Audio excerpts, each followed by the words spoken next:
Good afternoon student. आप कर रहे सी मैनेजमेंट इनफॉर्मेशन सिस्टम। ठीक है जी, ये अपनी मैनेजमेंट इनफॉर्मेशन सिस्टम के आप टॉपिक कर रहे हैं decision support system.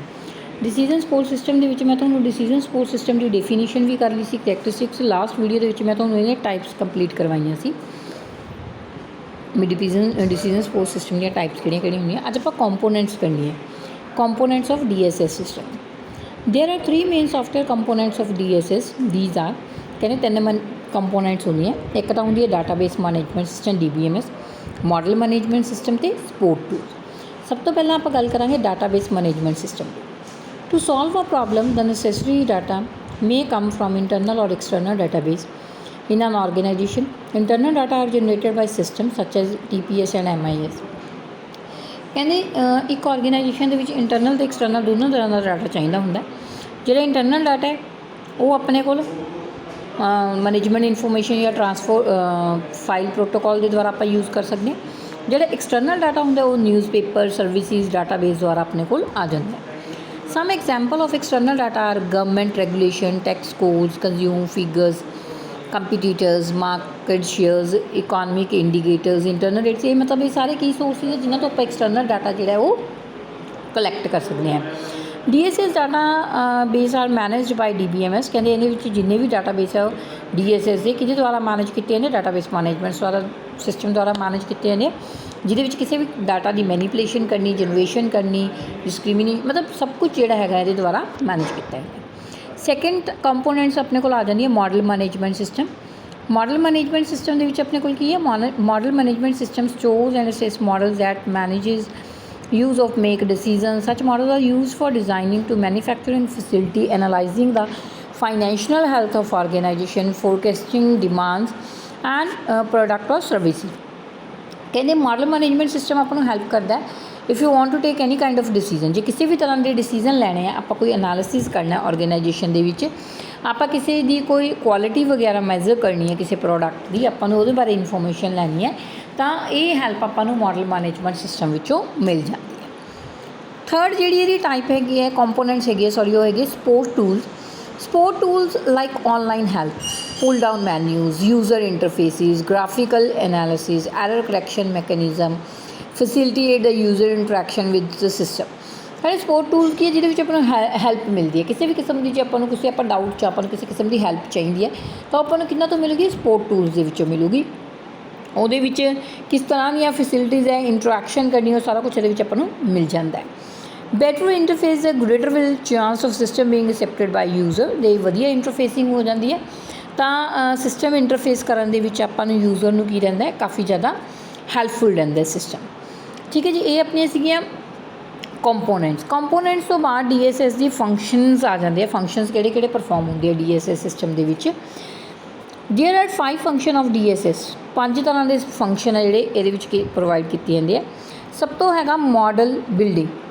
This allow decision maker to identify the most appropriate model for solving the problem on hand. देखो बिजनेस के डिसीजन सपोर्ट सिस्टम आप यूज़ करते हैं किसी भी किस्म दी प्रॉब्लम को सॉल्व करने लिए। तो इन्होंने प्रॉब्लम के सोल्यूशन लिए अपन कोई एप्रोप्रिएट मॉडल जोड़ा है वो कंसीडर किया जाता है।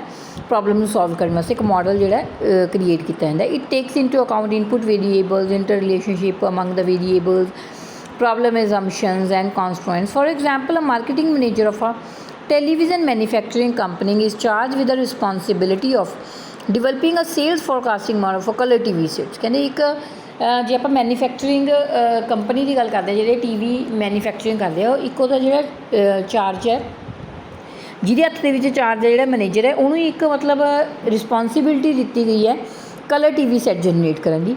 अ model builder use a structured framework to identify variable like demand, cost, profit. ये सब कुछ देखा जो ये तो नहीं है भी अपने कोई प्रोडक्ट आप डिवेलप करना, पहले आप डिमांड भी देखा की है। डिमांड तो बाद ही आप मैन्युफैक्चरिंग करनी शुरू करें। आप किसी प्रोडक्ट की मैन्युफैक्चरिंग शुरू करते लेकिन मार्केट के डिमांड है नहीं तो फिर आपको लॉस हो सकता है। इसलिए ये सारा कुछ वो मैनेजर वेरीएबल्स को चैक करूँगा। ठीक है, तो उस तो बाद यदि प्रोडक्टिविटी का प्लान जो वो तैयार किया जाता है। उस तो बाद सैकेंड पॉइंट है what if analysis. This is the process of assessing the impact of changes to model of variable, the value of variable or interrelationship among variables। किसी मॉडल को बनाने लिए किहड़े वेरीएबल्स की जरूरत पऊगी, उन्होंने वेरीएबल्स के चीज़ों के रिसोर्सिज के आपस के की रिलेशनशिप है देखी जाऊगी। then help manager to provide manager the reactive in there decision maker. ਉਸ ਤੋਂ ਬਾਅਦ ਜਿਹੜੇ ਜਿੰਨੇ ਵੀ ਵੇਰੀਏਬਲ ਇਕੱਠੇ ਕੀਤੇ ਆ ਮੈਨੇਜਰ ਨੂੰ ਇੱਕ ਡਿਸੀਜਨ ਮੇਕਿੰਗ ਦੇ ਵਿੱਚ ਹੈਲਪ ਕਰ ਰਹੇ, ਇਹ ਦੇਖਿਆ ਜਾਊਗਾ। This analysis is a critical for semi structured and unstructured problems because the data necessary to make the decision of either not available or incomplete। ਕਈ ਵਾਰੀ ਕਹਿੰਦੇ ਸਟਰਕਚਰਡ ਜਾਂ ਅਨਸਟਰਕਚਰਡ ਪ੍ਰੋਬਲਮ ਨੂੰ ਸੋਲਵ ਕਰਨ ਦੇ ਵਿੱਚ ਆਪਣੀ ਹੈਲਪ ਨਹੀਂ ਕਰਦੇ। ਕਿਉਂ? ਕਿਉਂਕਿ ਇਹ ਇਨਕੰਪਲੀਟ ਇਨਫੋਰਮੇਸ਼ਨ ਹੁੰਦੀ ਹੈ। ਦੇਖੋ ਆਪਾਂ ਕਿਸੇ ਡਿਸੀਜਨ ਦੇ ਹੱਦ ਤੱਕ ਉਦੋਂ ਹੀ ਪਹੁੰਚ ਸਕਦੇ ਜਦੋਂ ਆਪਣੇ ਕੋਲ ਇੱਕ ਕੰਪਲੀਟ ਪੈਕੇਜ ਹੁੰਦਾ ਇਨਫੋਰਮੇਸ਼ਨ ਦਾ, ਉਦੋਂ ਆਪਾਂ ਸਹੀ ਡਿਸੀਜਨ ਜਿਹੜੇ ਆ ਪਰਫਾਰਮ ਕਰ ਸਕਦੇ ਹਾਂ। Hence manager normally use their intuitions and judgements and prediction for long term implication of their decision. ਕਹਿੰਦੇ ਮੈਨੇਜਰ ਇਹ ਸਾਰੀਆਂ ਚੀਜ਼ਾਂ ਪ੍ਰੈਡਿਕਸ਼ਨ ਯੂਜ਼ ਕਰਦਾ ਹੈ, ਅੰਦਾਜ਼ੇ ਲਗਾਉਂਦਾ ਲੌਂਗ ਟਰਮ ਡਿਸੀਜਨ ਲਈ। Manager can person themself by developing group of series and scenarios. ਉਸ ਤੋਂ ਇਲਾਵਾ ਕਹਿੰਦਾ ਜਿਹੜਾ ਮੈਨੇਜਰ ਹੁੰਦਾ ਕੁਛ ਨਾ ਕੁਛ ਡਿਵੈਲਪਮੈਂਟ ਦੇ ਲਈ ਆਪਦੀ ਸਿਨੈਰੀਓ ਦੇ ਵਿੱਚ ਕੁਛ ਡਿਵੈਲਪਮੈਂਟ ਦੇ ਲਈ ਕੁਛ ਨਾ ਕੁਛ ਪ੍ਰੋਸੀਜਰ ਜਿਹੜੇ ਆ ਉਹ ਫੋਲੋ ਕਰਦਾ ਰਹਿੰਦਾ। ਨੈਕਸਟ ਆ ਜਾਂਦੇ ਗੋਲ ਸੀਕਿੰਗ। ਉਸ ਤੋਂ ਇਲਾਵਾ ਕਹਿੰਦੇ if the process of determine the input values required to achieve certain goal, for example house buyer determine the monthly payment they can afford and calculate the numbers of such payment required to pay the derived house। ਉਸ ਤੋਂ ਇਲਾਵਾ ਕਹਿੰਦੇ ਆਪਾਂ ਗੋਲ seeking ਰੱਖ ਕੇ ਚੱਲਦੇ ਹਾਂ। ਜਿਵੇਂ ਕੋਈ ਹਾਊਸ ਮਾਡਲ ਬਣਾਇਆ ਹੈ ਤਾਂ ਉਹਦੇ ਵਿੱਚ ਗੋਲ ਸੀਕਿੰਗ ਕੀ ਹੈ, ਆਪਾਂ ਇਹ ਦੇਖਦੇ ਹਾਂ ਵੀ ਆਪਾਂ ਨੂੰ ਕਿੰਨੀ ਪੇਮੈਂਟ ਕਰਨੀ ਪਊਗੀ ਜਾਂ ਕੀ ਆਪਾਂ ਨੂੰ ਚਾਰਜਿਸ ਪੈਣਗੇ ਉਸ ਲੋਨ ਨੂੰ ਕਰਨ ਦੇ ਲਈ, ਪੇ ਕਰਨ ਲਈ। ਰਿਸਕ ਐਨਾਲਿਸਿਸ ਵੀ ਕਰਕੇ ਚੱਲਦੇ ਹਾਂ ਵੀ ਆਪਾਂ ਡਿਸੀਜਨ ਸਪੋਰਟ ਸਿਸਟਮ ਦੇ ਵਿੱਚ ਜਦੋਂ ਆਪਾਂ ਇੱਕ ਕੰਪਨੀ ਨੂੰ ਚਲਾ ਰਹੇ ਹਾਂ ਜਾਂ ਕੋਈ ਪ੍ਰੋਡਕਟ ਮੈਨੂਫੈਕਚਰਿੰਗ ਕਰ ਰਹੇ ਹਾਂ ਤਾਂ at the time during manufacturing of product ਆਪਾਂ ਨੂੰ ਕਾਫੀ ਕਿਸਮ ਦੇ ਰਿਸਕ ਜਿਹੜੇ ਹੈ ਫੇਸ ਆਊਟ ਕਰਨੇ ਪੈ ਸਕਦੇ। ਤਾਂ ਉਹਨਾਂ ਰਿਸਕ ਤੋਂ ਆਪਾਂ ਕਿਵੇਂ ਬਾਹਰ ਆ ਸਕਦੇ ਹਾਂ, ਉਹਨਾਂ ਨੂੰ ਕਿਵੇਂ ਫੇਸ ਆਊਟ ਕਰ ਸਕਦੇ ਹਾਂ, ਰਿਸਕ ਮੈਨੇਜਮੈਂਟ ਕਰਨੀ ਵੀ ਜ਼ਰੂਰੀ ਹੋ ਜਾਂਦੀ ਹੈ।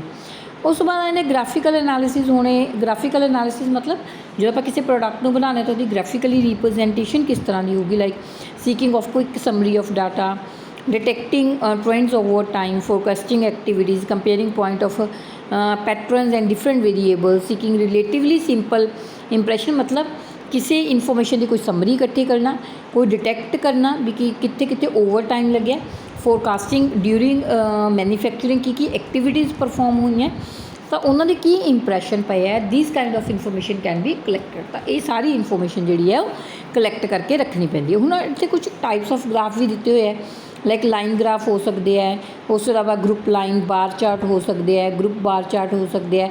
ਮਤਲਬ ਇਹ ਜਿਹੜੇ ਅਲੱਗ-ਅਲੱਗ ਤਰ੍ਹਾਂ ਦੇ ਆਪਾਂ ਗ੍ਰਾਫ ਯੂਜ਼ ਕਰਦੇ ਹਾਂ। ਕਿਉਂ ਯੂਜ਼ ਕਰਦੇ ਹਾਂ? ਤਾਂ ਕਿ ਆਪਾਂ ਇੱਕ ਬੈਟਰ ਪਿਕਚਰਾਈਜੇਸ਼ਨ, ਇੱਕ ਬੈਟਰ ਵੇ ਦੇ ਸਕੀਏ ਯੂਜ਼ਰ ਨੂੰ ਚੀਜ਼ਾਂ ਨੂੰ ਅੰਡਰਸਟੈਂਡ ਕਰਨ ਦਾ। ਠੀਕ ਹੈ ਜੀ।